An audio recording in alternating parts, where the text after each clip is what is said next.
मैं हूं आपके साथ जागृति खंसवाल। रुक कर लेते हैं खबरों की ओर। हरियाणा के गृह मंत्री अनिल विज ने कई मामलों को लेकर मीडिया से बातचीत की।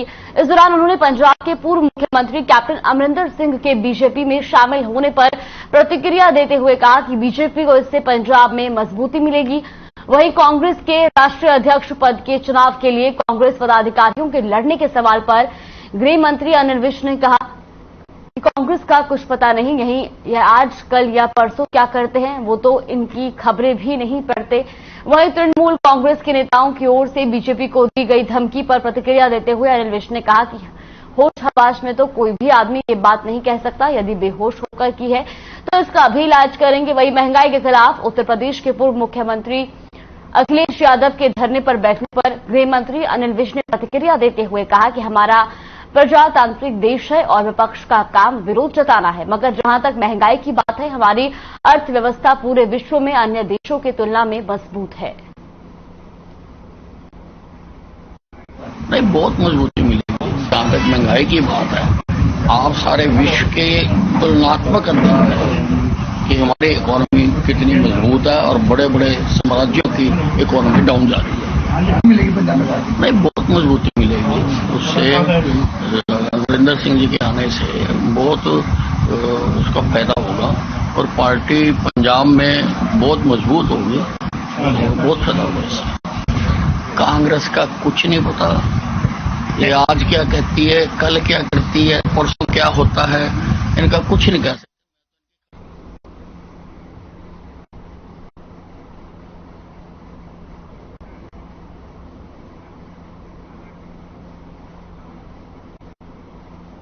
डिप्टी सीएम दुष्यंत चौटाला ने तीसरे मोर्चे और केजरीवाल पर चुटकी ली, तो वहीं उन्होंने पीएम से मुलाकात पर भी अपनी बात कही।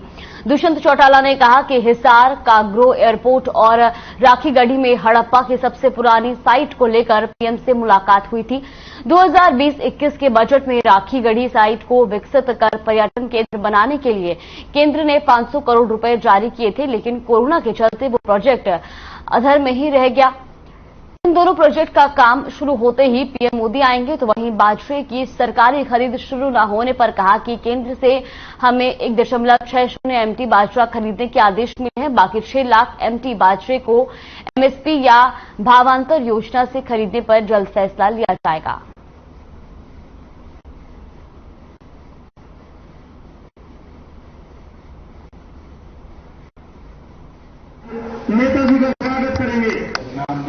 केंद्र सरकार से हमें पत्र मिला है कि 1,60,000 मैट्रिक टन बाजरा हम खरीद पाएंगे।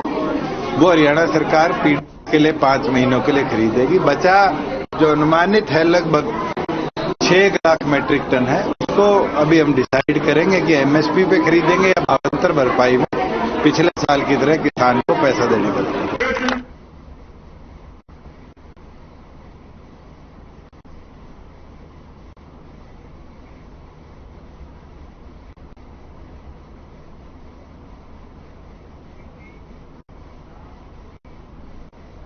डिप्टी सीएम दुष्यंत चौटाला झज्जर पहुंचे और 25 सितंबर को ताऊ देवीलाल के जन्म दिवस पर होने वाले कार्यक्रम को लेकर कार्यकर्ताओं और लोगों को न्यौता दिया। इसी के साथ उन्होंने कई मुद्दों पर अपनी बात रखी। दुष्यंत चौटाला ने एक तरफ जहां चंडीगढ़ यूनिवर्सिटी में हुए MMS कांड को निंदनीय बताया, तो वहीं दूसरी तरफ कांग्रेस की भारत जोड़ो यात्रा पर निशाना भी साधा।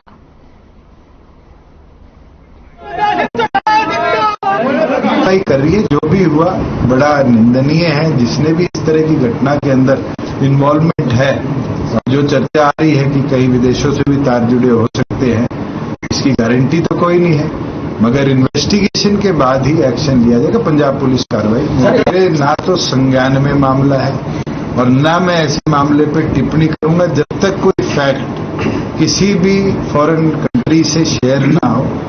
कौन व्यक्ति किस प्लेन में कब आया, मुझे लगता है गवर्नमेंट ऑफ इंडिया इस पे बयान दे या पंजाब। यात्राएं तो जरूरी है और पैदल यात्रा तो मुझे लगता है बड़ा महत्व लेकर आती है, मगर कितने दिन करेंगे, कितने लंबी करेंगे, ये तो समय बताएगा। डॉक्टर दुष्यंत चौटाला ने 650 किलोमीटर 30 दिन में करी थी और हरियाणा में एक बड़ा बदलाव आया।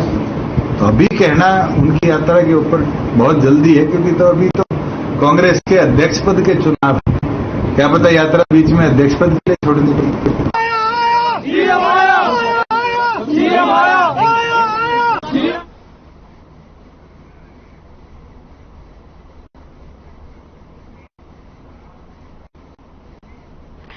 कुरुक्षेत्र में बीजेपी युवा मोर्चा के 2 दिवसीय प्रदेश कार्यकर्ता सम्मेलन का आयोजन किया गया।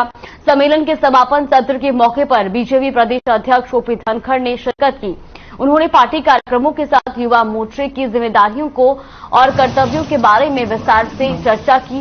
इस मौके पर उन्होंने संबोधित करते हुए कहा कि जो बीजेपी में सीखते हैं और सीखा करते हैं वहीं आगे बढ़ते हैं, जो सीख कर भी नहीं करते वो स्थानीय स्तर पर ही रह जाते हैं। धनखड़ ने सभी कार्यकर्ताओं से कहा कि ऐसे प्रशिक्षण शिविरों से सीखना चाहिए। उन्होंने कहा कि शिविर में सिखाया जाता है कि पार्टी की विचारधारा क्या है और कार्य क्या है। साथ ही उन्होंने कार्यकर्ताओं को पार्टी मजबूत करने के लिए टिप्स दिए।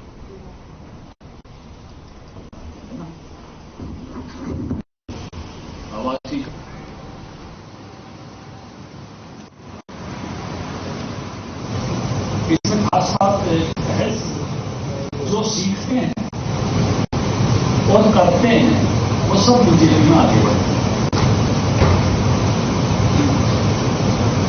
ये शुरू से आता है ऐसा नहीं, जो काम मिला उसको करना सीखता गया, सीख के करता गया। तो जो सीखते हैं और उसको इम्प्लीमेंट करते हैं अपने जीवन में, अपनी वर्किंग में, वो आगे बढ़ते हैं, उनके दायित्व बढ़ते हुए चले जाते हैं। हमारे मुख्य वक्ता चौधरी ओम प्रकाश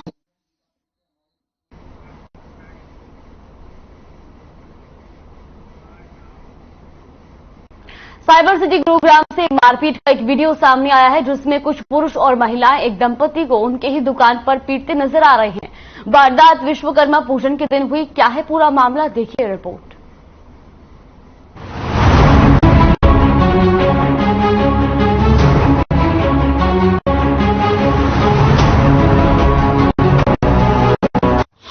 यहाँ चलता है दबंगों का राज, हुक्म ना मानने पर होता है कबीलाई इंसाफ।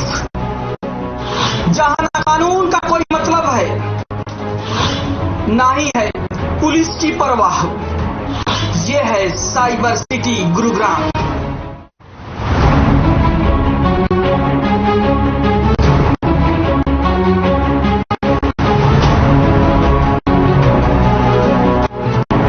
दुकान के बाहर और दुकान के अंदर बीच बाजार ताबड़तोड़ बरसते लाठी और डंडे और उससे बचने की कोशिश करता एक दंपति। ये पूरा मामला है हरियाणा के डेवलपमेंट का आइकॉन कहे जाने वाले साइबर सिटी गुरुग्राम के समसपुर मार्केट का, जहां पर विश्वकर्मा पूजा वाले दिन एक दबंग परिवार के लोगों ने एक दुकानदार और उसकी पत्नी पर लाठी, डंडों और हथौड़े से हमला कर दिया और लगातार ताबड़तोड़ डंडे बरसाने लगे। ये भी नहीं देखा कि कहां मारा, कैसे मारा और किस तरह से मारा। दबंग परिवार की गुंडई के शिकार हुई दंपति की गलती सिर्फ इतनी थी कि वो विश्वकर्मा पूजा वाले दिन अपनी दुकान में म्यूजिक बजा रहा था। आते हुआ हम अपने पूरे फैमिली के साथ अपने शॉप पर पहुंचे थे पूजा करने के लिए, विश्वकर्मा पूजा। फिर विश्वकर्मा पूजा कार्तिक चल रही थी। अनु तले आए, लेडीज आई, बोली भैया बंद कर लो। मैंने बोला जो आप पूजा आरती हो जाने दीजिए, फिर बंद कर देंगे, हम चले जाएंगे अपने घर। इतने पे ही अपने घर गई, पूरे अपने फैमिली लेकर आकर लाठी डंडा मारने लगी। वीडियो में आप साफ तौर पर देख सकते हैं कि किस तरीके से कुछ महिलाएं और पुरुष एक दंपति को सड़क पर और दुकान में घुसकर पीट रहे हैं। महिला उन्हें रोक रही है और बचने के लिए बार बार दुकान के अंदर भाग रही है। दबंग परिवार में पुरुष और महिलाओं का ही ये रौला नहीं है, परिवार के नाबालिग भी कम जबर नहीं है। तभी तो मारपीट के दौरान एक नाबालिग भी हथौड़ा लेकर आता है और दंपति पर हथौड़े से हमला करता है। समस्त मार्केट गए थे, वहाँ हमारी दुकान है हार्डवेयर की, वहाँ पे हम पूजा कराने गए थे। वो एक लेडीज थी, वो बार बार हमें कह रही थी कि उसका सैलून बंद करो, तो बाजा बाज रही थी उनकी विश्वकर्मा भगवान की भजन। तो हम कह रहे थे कि पूजा हो जाएगा जब बंद करेंगे। जब वो लड़की पे हमला कर दी, जब उन्होंने उसका विरोध किया, वो अपने घर गई और पति और भाइयों को बुला के ले आए। वारदात के बारे में मिली जानकारी से आप ये तो जान ही गए होंगे कि अगर आपके घर या दुकान के आसपास कोई दबंग परिवार रहता है तो उनके हुक्म की तामील ना करना आपके लिए गुनाहे अजीम हो सकता है और फिर कबीलाई संस्कृति के तहत आपके गुनाह का इंसाफ, क्योंकि ऐसे लोगों को ना तो कानून का कोई डर होता है और ना ही खाकी वर्दी वाली पुलिस का कोई खौफ। तभी तो इस मामले में गुरुग्राम के सेक्टर 50 थाना पुलिस ने कार्रवाई के नाम पर चुप्पी साध ली है। भला हो उस शख्स का जिसने वारदात का वीडियो बना लिया, नहीं तो जब पुलिस मामले में कुछ नहीं बोल रही है तो दबंगों के करतूत की कहानी कोई और कैसे बयां कर सकता था। गुरुग्राम से हर खबर के लिए सुशील कुमार सिंह की रिपोर्ट। चंडीगढ़ में नेता प्रतिपक्ष भूपेंद्र सिंह हुड्डा के आवास पर हरियाणा कांग्रेस की बैठक हुई, जिसमें कांग्रेस के प्रदेश अध्यक्ष उदय भान समेत कांग्रेस के कई दिग्गज नेता भी शामिल हुए। बैठक में पूर्व प्रदेश अध्यक्ष कुमारी सैलजा भी पहुंची, लेकिन किरण चौधरी, रणदीप सुरजेवाला ने बैठक से दूरी बनाई। बैठक में 195 डेलीगेट्स की सूची पर मुहर लगी तो वहीं राहुल गांधी को अध्यक्ष बनाने का प्रस्ताव पास किया गया। दूसरी ओर भूपेंद्र सिंह हुड्डा ने सरकार पर निशाना साधते हुए कहा कि शिक्षा का स्तर गिर रहा है। अशोक अरोड़ा जी, हमारे सभी प्रतिनिधि, सभी विधायक, पूर्व विधायक, डेलीगेट्स उसमें उपस्थित थे। उसमें यह प्रस्ताव हमने रखा था उनकी अनुमति से कि जो प्रदेश कांग्रेस कमेटी के अध्यक्ष, उपाध्यक्ष, ट्रेजरर, एग्जीक्यूटिव कमेटी, प्रदेश इलेक्शन कमेटी और एआईसीसी के जो मेंबर्स नामित किए जाने हैं, उनका अधिकार हम कांग्रेस अध्यक्ष को उसके लिए अधिकृत किया जाए। और सभी ने एक मत से, काफी लोगों ने उसको सेकंड किया। आदरणीय हुड्डा साहब ने, हमारे पूर्व पीसीसी प्रेसिडेंट धर्मपाल मुखर्जी ने, चौधरी मौलाना जी ने, हमारे वर्किंग प्रेसिडेंट सुरुति चौधरी ने, हमारे एआईसीसी में सेक्रेटरी प्रदीप नरवाल जी, हमारे अशोक अरोड़ा जी, पंडित कुलदीप शर्मा और कई लोगों ने उसको सेकंड किया। सभी ने एक मत से दोनों हाथ उठा करके इस प्रस्ताव का समर्थन किया।